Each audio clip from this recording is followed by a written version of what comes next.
The best thing about a website is you can do like a magic trick in the market, right? You can just feel so much bigger than you are if you nail your website, right? And so if you would just invest a little bit more into the design of your website, but if you even also make your website like bigger, right?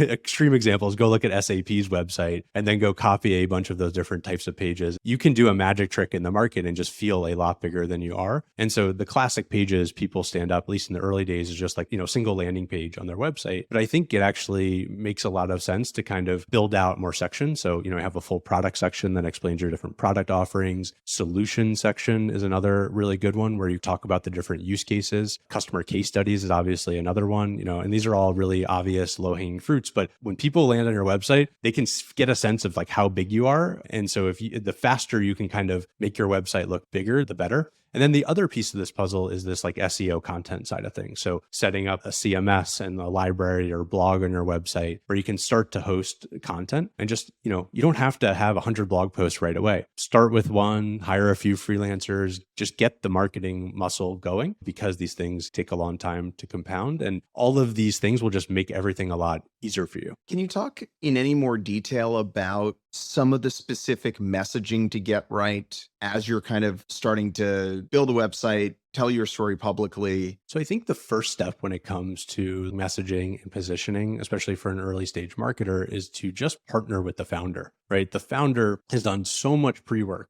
They are talking to customers all of the time. They have unique insights about what they're wanting to build. And in a lot of ways, the job of the first marketer is to kind of take what's in the founder's brain and tease it out into, something that looks like a marketing message that you want to put on the website, right? Something that's maybe a little bit more snappier, a little bit more punchy, and something that stands out in the market. That's like step one, downloading the information from the founder's brain. The second part is shadowing calls and talking to customers as much as you can, really getting a sense of, okay, how does your ICP, your ideal customer profile, describe the things that you're trying to sell them? In some ways with your messaging, you want to share that back with them. One of my favorite ways to figure out messaging and positioning is just go on all your competitors' websites, just constantly stare at them, figure out, okay, why are they saying things in a certain way? And then, you combine that with sort of a little bit more fun messaging, if you will, and something that makes people go, huh, that's different. We were able to stand out in the early days.